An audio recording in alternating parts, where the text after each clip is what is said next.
The day the Talon ships appeared in Earth's sky changed everything. At first there was panic. Military forces scrambled, governments held emergency meetings, and ordinary people looked up with fear. But when the Talons finally spoke, they came with open hands, not weapons. That was 6 months ago. Now Dr. Jiwoo Park sat across from Ambassador Mock in the newly built First Contact Cultural Center in Geneva, trying not to stare too obviously at the ambassador's unusual features. Mock's skin had a bluish tint that shifted slightly with his moods, and his four upper limbs moved with strange grace as he gestured at the holographic display between them. These legends, these monsters, they show how your species processes fear of the unknown through storytelling, Mock said, his translator device giving his voice a slight metallic edge. It's a developmental stage all intelligent species pass through. Jiwoo nodded politely, but felt a flash of irritation. As Earth's leading xenoanthropologist, she'd spent her career studying how different human cultures interpreted the unknown. Now she was doing the same with the Talons and finding they had their own blind spots. Perhaps, she replied, keeping her voice neutral. But many of these stories show remarkable consistency across completely isolated human populations. The Wendigo legends of North America, for example, yes, Mock's skin rippled with what Jiwoo had learned was amusement. The cannibal spirit that possesses humans during winter famine. A perfect example of psychological projection, your ancestors' fear of starvation personified into a monster.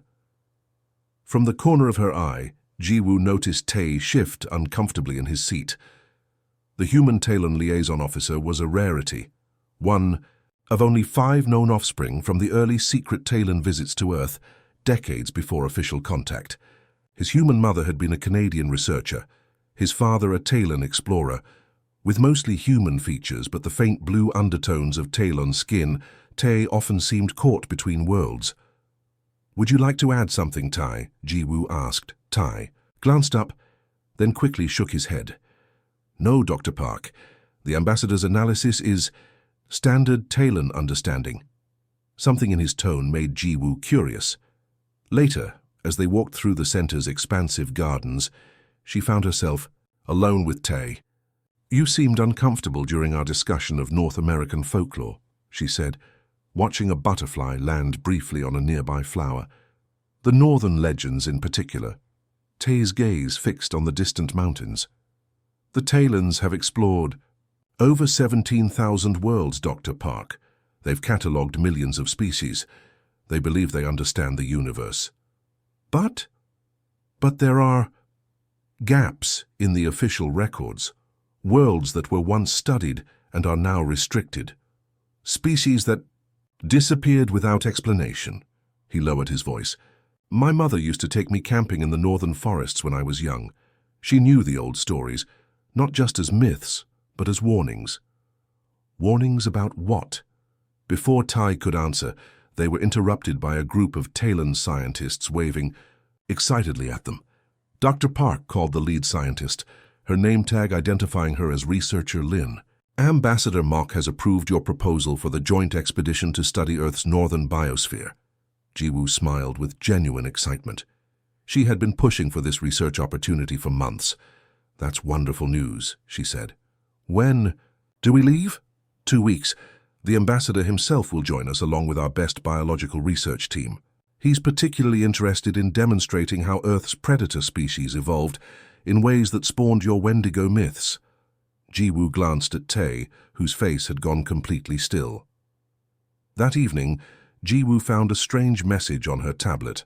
It contained only geographic coordinates deep in the Canadian wilderness and a single line of text. "My mother disappeared here 20 years ago. Official report says animal attack. Talon private records say anomaly contained." The message was unsigned, but Jiwoo knew it was from Tai. She spent the next 2 weeks preparing for the expedition while quietly digging into restricted files about previous Talon visits to Earth. Most information was heavily censored, but she found unusual patterns. Talon research trips to northern regions on several planets, followed by complete withdrawal from those areas. And one word that appeared in multiple classified documents: Hunger Walker. On the day of departure, Jiwoo watched the team load equipment onto the Talon shuttle. Ambassador Mock supervised enthusiastically, his skin rippling with colors that indicated excitement. "This expedition will be historic," he told Jiwoo. "The first joint scientific mission to study Earth's unique biosphere. And perhaps we can finally put these primitive superstitions about forest monsters to rest, yes?" Jiwoo nodded and smiled, but her eyes drifted to Tae, who stood apart from the others, staring into the distance with worried eyes. When he caught her looking, he gave an almost imperceptible shake of his head. As the shuttle doors closed and they prepared for takeoff, Jiwoo couldn't shake the feeling that they were heading not towards scientific discovery, but towards something the Talons feared to name, something that made even these advanced aliens avoid certain dark corners of the universe. And somehow humanity had been living alongside it all along. The Talon shuttle touched down in a small clearing, sending a flock of startled ravens into the grey sky. Jiwoo pulled her thermal jacket tighter as the hatch opened, letting in a blast of cold air. Outside, endless pine trees stretched in every direction, their branches heavy with snow. "-22 degrees Celsius, announced Ambassador Mock, reading from his environmental scanner. Despite the cold, he wore only a thin protective suit. Quite mild for this region in winter. Jiwoo stepped out, her boots crunching in the deep snow. The Canadian wilderness felt different from the forest she'd studied in Korea, older somehow, with a stillness that seemed to watch them back. "We should set up camp before dark," she suggested, seeing the sun already low on the horizon. "The high weather report warned about a potential storm system moving in." Ambassador Mock nodded. "An efficient suggestion. Researchers Kit and Sun, please begin assembling the primary shelter. The rest of you unload the scientific equipment." Only Tae hadn't moved from the shuttle doorway. His eyes scanned the tree line warily. "Something wrong?" Jiwoo asked quietly. "This place." Tae shook his head. "My mother's research station was about 40 kilometers north of here. The coordinates you found in that message." Jiwoo nodded. During their journey, she had carefully sounded out Tae for more information, but he remained tight-lipped about his mother's disappearance, only saying that the official Talon report conflicted with what he remembered. By nightfall, they had established a base camp with a central dome shelter and 3 smaller research pods. The Tylon technology made setup remarkably easy, with self-assembling structures that emerged from compact containers. In the main dome, Ambassador Mock addressed the team over dinner. "Tomorrow we begin our survey of the local ecosystem. Researcher Lin will lead the botanical sampling team. Researcher Sun will catalogue the microbiome.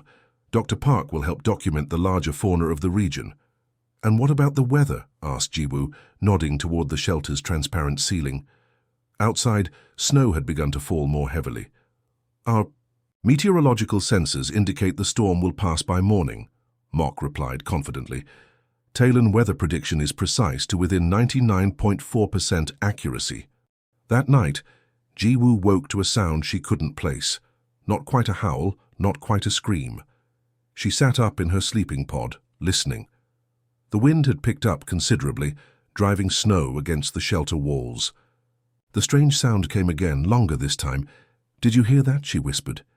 In the dim emergency lighting, she saw Tae was already sitting up, his face pale. "It's not the wind." They weren't the only ones awakened. Around the shelter, other researchers stirred. "Some kind of local wildlife," suggested researcher Lin sleepily. "Wolf, perhaps?" "No wolf makes that sound," Tae said. Ambassador Mock activated his personal scanner. "Our perimeter sensors detect nothing larger than small mammals within 500 meters. Return to sleep. We have much work tomorrow." But Jiwoo noticed how the ambassador's skin had darkened, a sign of concern among Talons. Morning brought new problems. The storm had not passed as predicted, but had intensified into a full blizzard. Worse, the communication equipment wasn't functioning. "Atmospheric interference," claimed researcher Kit, frowning at the diagnostic panel. "But it's strange. All systems check out perfectly." Outside, the visibility was down to just a few meters. Ambassador Mock reluctantly postponed the day's research. "Plans? We'll use the time to analyze our initial environmental readings." While the others worked, Jiwoo noticed Tae staring at something near the edge of the clearing. She walked over to join him. "What are you looking at?" "Tracks," he replied, pointing to depressions in the snow. "They weren't here yesterday." Jiwoo squinted through the falling snow. The tracks were unlike anything she had seen before, too large for a bear but with a strangely human shape. "Could be snowshoe impressions distorted by the wind," she suggested, but didn't believe it herself. Tae shook his head. "My mother's journals mentioned tracks like these. The Talons confiscated her research after she disappeared." That evening, the storm showed no signs of letting up. The team gathered in the main dome, reviewing the day's limited findings. The atmosphere was tense, everyone feeling the growing isolation as the blizzard cut them off from the outside world. "I'm picking up unusual electromagnetic readings from the north," Researcher Sun announced, displaying a colorful energy map. "Could be mineral deposits affecting our equipment." "We should investigate," Ambassador Mock decided. "A small team will go tomorrow, regardless of weather conditions. We have sufficient protective gear." Jiwoo caught Tae's eye across the room. His expression was clear. This was a terrible idea. That night, the sounds came again, closer, this time circling their camp. Jiwoo lay awake, listening to the wind and that other sound underneath it, like hunger given voice. When morning came, researchers Lin and Kit were missing. "Their sleeping pods are empty," Jiwoo reported, trying to keep her voice steady. "Their outdoor gear is still here." Ambassador Mock's skin had turned a deep gray blue. "Impossible. The perimeter alarm would have sounded if they left the shelter." A search party formed immediately. Jiwoo, Tai, Mock, and Researcher Sun.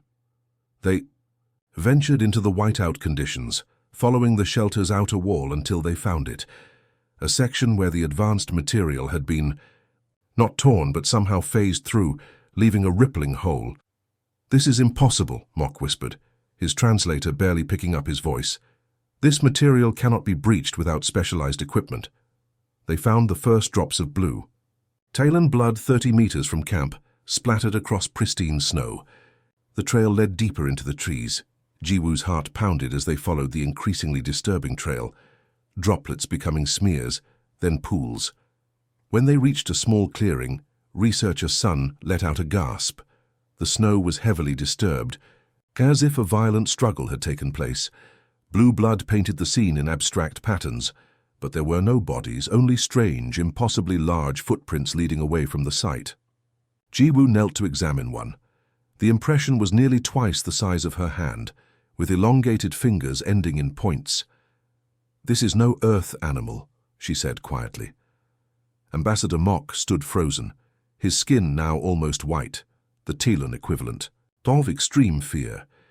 "We must return to camp immediately. Prepare the shuttle for emergency departure."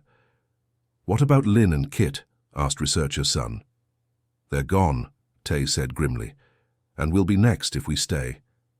As they hurried back toward camp, the wind carried that sound again, that hungry, searching cry. But this time it was answered by another call from the opposite direction. Jiwoo realized with growing horror that whatever was out there hunting them, there wasn't just one. The blizzard turned the world white. Jiwoo could barely see 5 steps ahead as their small group fought through chest-deep snowdrifts back toward camp. The wind had teeth, biting through her thermal gear despite its advanced technology.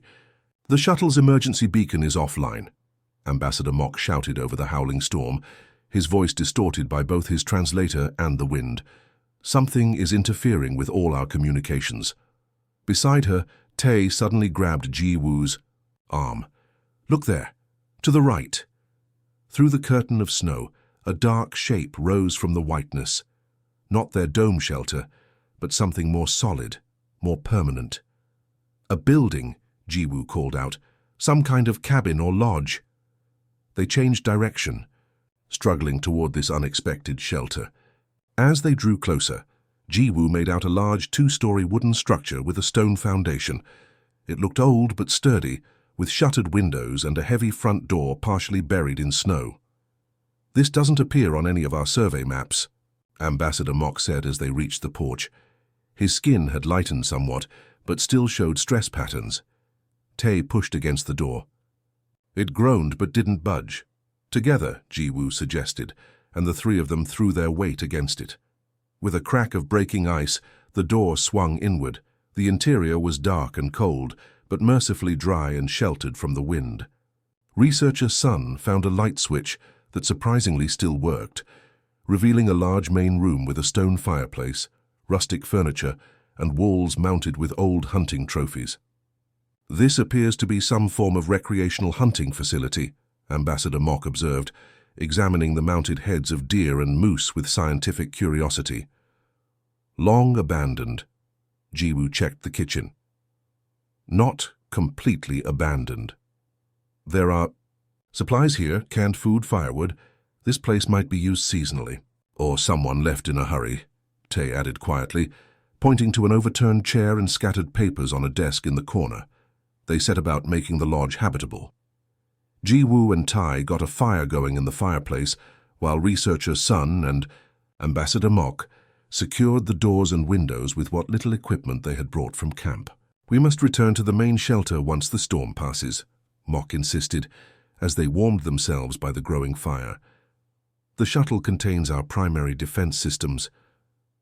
"If the shuttle is still there," Tae muttered.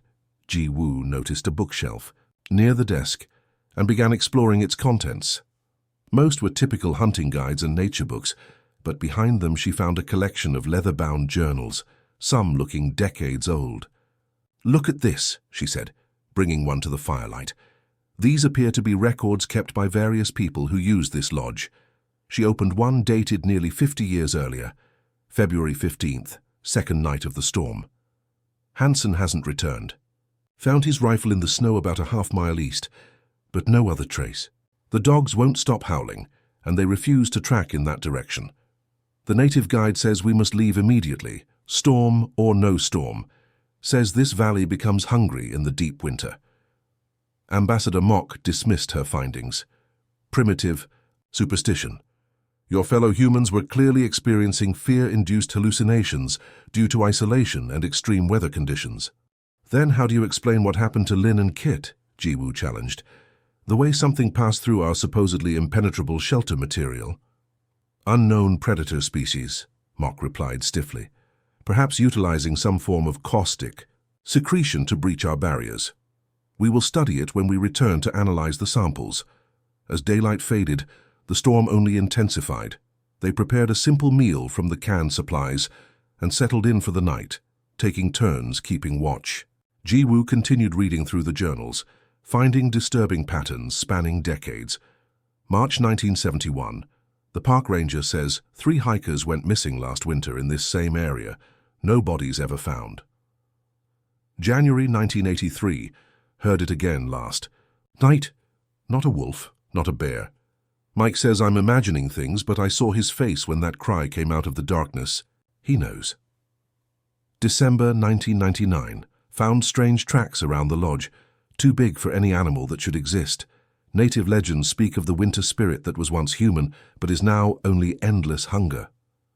Midnight came with Tae on watch and the others trying to sleep. Jiwoo had just drifted off when Tae's urgent voice snapped her awake. "Something's out there," he whispered. They gathered at the front window, peering through a small gap in the shutters. The storm had abated slightly, and moonlight filtered through the clouds, casting the snow-covered clearing in pale blue light. At first, Jiwoo saw nothing. Then movement caught her eye, something tall shifting between the trees at the edge of the clearing. It was difficult to judge its size, but it seemed to stand upright, swaying slightly. "Some kind of bear," Researcher Sun suggested hopefully. The creature stepped partially into the clearing. Even at a distance, Jiwoo could see it was no bear. It stood on 2 legs, towering at least 9 feet tall, unnaturally thin with limbs too long for its body. Its skin appeared grey and tightly stretched over a skeletal frame. "Wendigo," Jiwoo breathed, the word from her research suddenly taking horrifying shape. "Impossible," Ambassador Mock said, but his skin had gone almost white again. The creature's head swiveled toward the lodge, as if it had heard Mock's denial. Then it opened its mouth, far wider than any mouth should open, and released that same terrible cry they had heard before, a sound that seemed to bypass the ears and claw directly. At the mind, Researcher Sun stumbled back from the window. "We must erect defensive barriers, use the Talon field generators." They quickly set up the portable force field generators they had brought from camp, creating an energy barrier around the lodge's perimeter. Mock monitored the readings on his scanner. "The field is stable," he announced. "Nothing can penetrate it." The words had barely left his mouth when the lodge's front window exploded inward, showering them with glass despite the shutters and energy field. The creature hit the floor in a crouch, moving with impossible speed for something so large. In the firelight, Jiwoo caught a glimpse of its face, gaunt and vaguely human, with sunken eyes that reflected the flames like black pools. Its mouth was filled with needle-like teeth, too many to count. Researcher Sun screamed and fired his energy weapon. The blast struck the creature directly, but seemed to pass through it, leaving only a momentary shimmer in the air. Before anyone could react further, the thing lunged forward, snatching Researcher Sun in limbs that seemed to stretch like shadow. Then it was moving again, back through the shattered window, taking the still screaming Talon with it. The entire attack had lasted perhaps 5 seconds. In the terrible silence that followed, Jiwoo turned to find Ambassador Mock collapsed against the wall, his skin now a mottled pattern she had never seen before. "It's not possible," he kept whispering. "The containment protocols were perfect." Tay suddenly grabbed the ambassador by his shoulders. "Tell her the truth," he shouted. "Tell her what you people have been hiding." Mock's large eyes blinked rapidly. I don't know what you mean." "My mother found out, didn't she?" Tay pressed. "That's why she disappeared. Because she learned what the Tylons have been hiding for centuries." Jiwoo stepped between them. "What is he talking about, Ambassador?" Mock seemed to fold in on himself. When he spoke, his translator struggled to keep up with his rapid Tylon speech. "They were supposed to be contained," he finally said, "isolated on random worlds across different star systems. Earth was just one of many quarantine planets." "Quarantine for what?" Jiwoo demanded. It was Tai who answered, his voice bitter. "The Hunger Walkers, the things that even the mighty Talons fear, the things that nearly destroyed their civilization 10,000 years ago. They exist on 17 known worlds," Mock admitted, "always in remote, sparsely populated regions. We thought they couldn't spread anymore, that they were trapped." "You knew," Jiwoo said, her voice shaking with anger. "You knew these things were real, and you let us come here anyway." "No one was supposed to get that close to them," Mock whispered. "The containment zones were clearly marked in our restricted files." Outside, that terrible cry sounded again, closer, now. And this time it was answered by multiple voices from different directions. Dawn broke with eerie silence. The blizzard had finally stopped, leaving behind a world transformed into smooth white curves. Jiwoo stood at the shattered window, scanning the tree line for movement, while Tay worked to barricade the opening with furniture. "They'll come back tonight," he said grimly, shoving a heavy bookcase against the broken frame. "They always hunt. More actively after dark." Ambassador Mock hadn't moved from his spot by the fireplace since his confession hours earlier. His skin had settled into a dull grey, a color Jiwoo hadn't seen before. "We need to know everything, Ambassador," Jiwoo said, turning from the window. "No more secrets. 3 people are already dead." Mock's large eyes blinked slowly. "Where would you like me to begin?" "The beginning," she said. "What are these things really?" The ambassador sighed, a strangely human gesture he must have picked up during his time on Earth. "We call them void hunters. They appeared in our history approximately 12,000 years ago during our early interstellar period. At first we thought they were native to a world called Kazimar, now Quarantine Zone 7. They consumed nearly the entire colonial population before we understood what was happening." "Consumed how?" Jiwoo asked, though part of her didn't want to know. "They don't eat flesh, Dr. Park.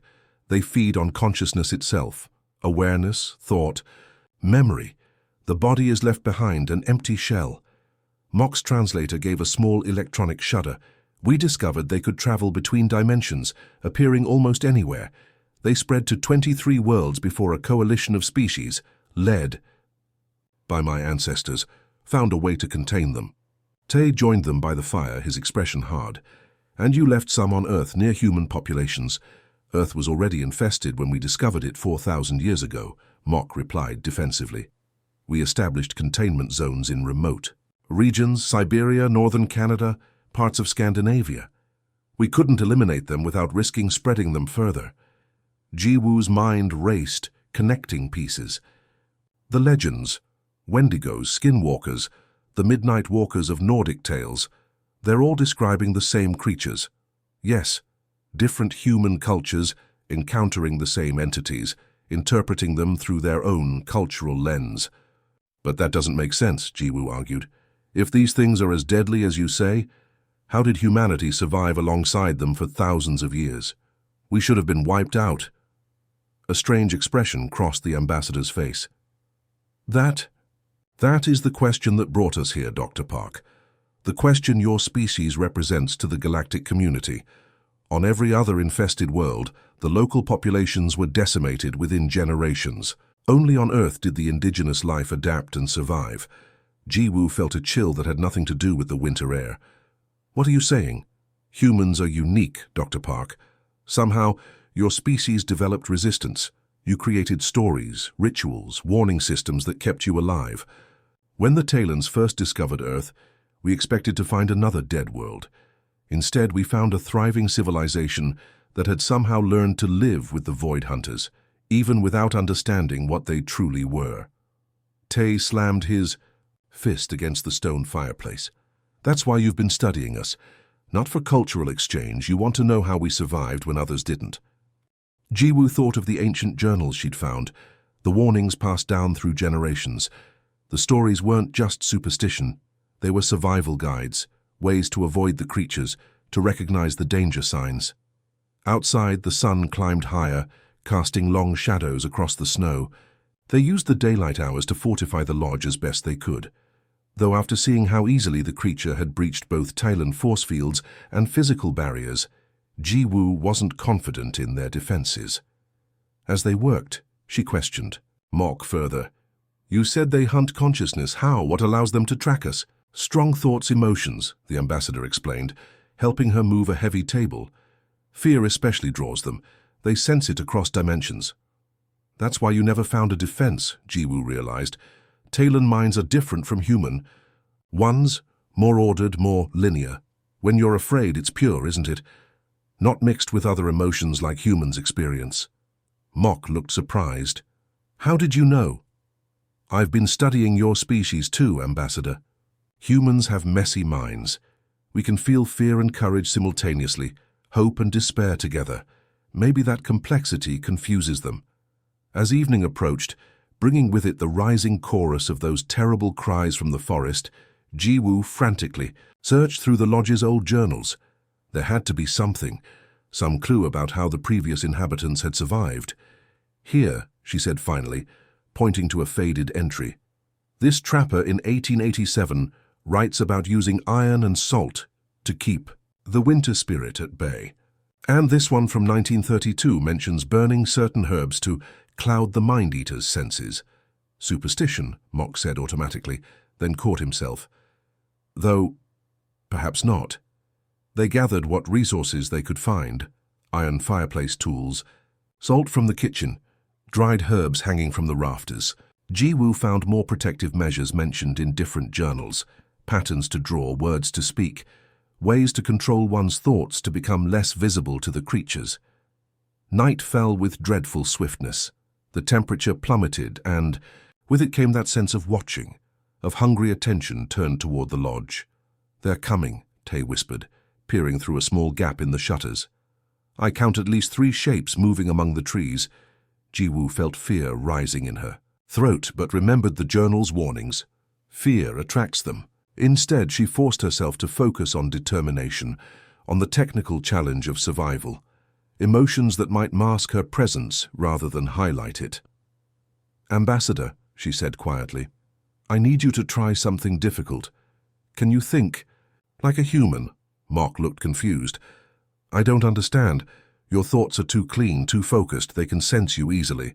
Try to make your thinking messy. Contradictory emotions, random associations. The ambassador closed his large eyes, concentrating. Outside, the first of the creatures emerged from the tree line, moving with that unsettling, gliding gait toward the lodge. Suddenly, the back door splintered open. They had been focusing so much on the creatures out front that they'd missed the one circling behind. It ducked its impossibly tall frame through the doorway, those same stretched limbs that... Same hungry, empty face. Ambassador Mock panicked. He fired his energy weapon, which again seemed to pass harmlessly through the creature. Then he turned to run. It was the worst thing he could have done. His pure, crystalline fear seemed to draw the creature like a beacon. It moved faster than should have been possible, crossing the room in a blur and seizing the ambassador. Mock screamed once, a sound that transcended the limits of his translator, as the creature bent its face toward his. Jiwoo caught a glimpse of something impossible happening, as if the very essence of Mock was being pulled out through his eyes, leaving his physical form limp and empty. Then the creature was gone, taking the ambassador's body with it. Jiwoo and Tae stood frozen in horror. Outside, more shapes moved toward the lodge. "The journals," Jiwoo whispered frantically. "What else did they say? How did the humans survive?" Tae's eyes widened with sudden understanding. "They didn't just survive, Jiwoo, they fought back." "They fought back? How?" Jiwoo demanded, her voice barely above a whisper, as she and Tae retreated to the lodge's second floor. Outside, the Wendigos, the Void Hunters, circled the building, their horrible cries growing bolder. Tae pulled a small device from his pocket, a Thailand data storage unit. "My mother's research. I've carried it since she disappeared. The Talons thought they destroyed all copies, but she gave me this before she..." His voice trailed off. The device projected a holographic display showing pages of notes and diagrams.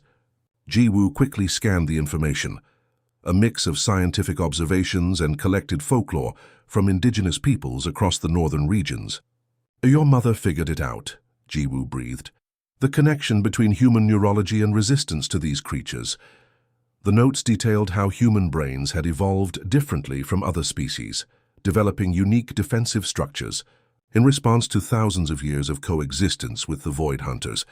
What Talon scientists had dismissed as primitive superstition was actually a sophisticated defensive system passed down through generations. "Iron disrupts their dimensional phasing," Tae explained, pointing to one diagram. "That's why so many human legends mention iron as protection against supernatural creatures. And certain plants contain compounds that mask neural signatures, again found in folklore as protective herbs and smudging rituals." "But that's just defense," Jiwoo said, glancing nervously at the window where shadows moved against the moonlight. "How did humans actually fight them?" Tae turned to another page showing brain scan comparisons. "This is the key discovery that got my mother silenced. Human brains have a unique ability that the Talons and other species lack. We can convert fear directly into aggression." Jiwoo frowned. "What does that mean?" "Most intelligent species respond to extreme fear by freezing or fleeing, pure survival instinct. But humans evolved a third option. When cornered, when terrified beyond reason, our brains can flip a switch and turn that fear into rage, into an attack response. Fight instead of flight," Jiwoo murmured. "But how does that help against creatures that feed on consciousness?" Tae pointed to the final pages of his mother's research. "Because Void Hunters evolved to feed on the fear response. They're drawn to it, attuned to it. When that fear suddenly transforms into aggression, it creates a neural shock they can't process. It's like expecting to bite into something soft and hitting metal instead." A crash from downstairs told them the creatures had broken through another window. They had only minutes left. "So what's the plan?" Jiwoo asked, trying to keep her voice steady. "We need to create a trap. The old stories all have a common element, luring the monsters into situations where they become vulnerable." Tae grabbed the iron fireplace poker he'd brought upstairs. "This alone won't kill them, but it disrupts their ability to phase between dimensions. We need to make them solid, keep them in one place long enough to attack." Jiwoo's mind raced, pulling together pieces from the journals, Tae's mother's research, and her own knowledge of predator behavior. Every predator has blind spots, weaknesses in their hunting strategy. These things expect fear, feed on it. We need to give them something else entirely. They worked quickly, gathering the remaining iron implements from around the lodge, pokers, old nails, a cast-iron pan from the kitchen. Jiwoo ground the dried herbs into a fine powder, while Tae modified the Talon energy weapons to create a feedback loop that might amplify their neurological shock. The indigenous peoples used drums and chants to alter their brain states, Jiwoo said as they prepared, ways to short-circuit their own fear response and channel it into something the creatures couldn't process. A terrible splintering sound came from the staircase. They were out of time. "Ready?" Jiwoo asked, her heart pounding. Tae nodded grimly. "Remember, when they come, don't run, don't freeze. Let the fear come. Then turn it." The door to their room burst inward. 3 of the creatures entered, skeletal, impossibly tall forms that seemed to bend and distort the space around them. Their empty eye sockets fixed on the humans, hunger radiating from them like a physical force. Jiwoo felt the fear rise within her, pure, primal terror that threatened to paralyze her limbs. But instead of fighting it down, she embraced it, felt it fully, then twisted it, channeling it into white-hot rage. "Now," she shouted. They threw the powdered herbs into the air, creating a cloud that momentarily outlined the creature's true forms. Simultaneously, Tae activated the modified energy weapon, sending pulses of electromagnetic energy through the room that briefly disrupted the Wendigo's dimensional phasing.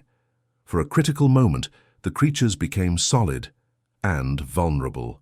Jiwoo lunged forward, driving her iron poker into the nearest creature with all the strength her fear-turned rage could muster. The Wendigo let out a scream unlike any before, not hunger, but pain. Black ichor spilled from the wound, smoking where it touched the iron. The other creatures recoiled, clearly shocked by this unexpected resistance. In their confusion, Tae struck the second with his own iron weapon while activating the neural disruptor on the third. The Wendigos tried to phase away, to escape into their dimensional sanctuary, but the iron and electromagnetic disruption held them partially in place. Half-formed, vulnerable, they thrashed and screeched, predators suddenly confronted with prey that could bite back. "They're not used to resistance," Jiwoo shouted over the terrible noise. "They don't know how to handle it." With renewed determination, they pressed their attack. The Wendigos began to disintegrate, their forms losing cohesion where iron touched them. The creature's final scream seemed to echo across dimensions before they collapsed into pools of rapidly evaporating black fluid. Silence fell. Jiwoo and Tae stood panting, weapons still raised, hardly believing their victory. "We did it," Tae whispered finally. "We actually killed them." "Humanity has been doing it for thousands of years," Jiwoo replied. "We just forgot how." As dawn broke, they made their way carefully back to the main camp, finding the shuttle untouched, but the dome shelter torn open. To their surprise, the emergency beacon had begun transmitting again, as if whatever influence the creatures had exerted was now gone. 3 days later, a Talon rescue ship arrived. The recovery team was visibly shocked to find survivors, and even more shocked by what Jiwoo and Tae reported. In the ship's medical bay, a senior Talon scientist examined them both with obvious fascination. "Your neurology changed during the encounter," she told Jiwoo after running several scans. "New neural pathways formed, strengthening the ancient defensive structures already present in the human brain. It's remarkable." "Will the pathways fade?" Jiwoo asked. "No. Once activated, they become permanent. You have become what your ancestors were, humans who have awakened to their true defensive capabilities." The scientist's skin rippled with a mixture of colors Jiwoo hadn't seen before, respect tinged with fear. "The Council will want to speak with you both when we return." 6 weeks later, Jiwoo stood before the Talon High Council on their orbital station, explaining what they had discovered. The councillors listened in stunned silence as she detailed how humanity had evolved alongside the Void Hunters, developing both physiological and cultural defenses that allowed them not just to survive, but eventually to hunt the hunters. "For millennia, you've regarded humans as primitive," she concluded. "You were wrong. We weren't developing more slowly.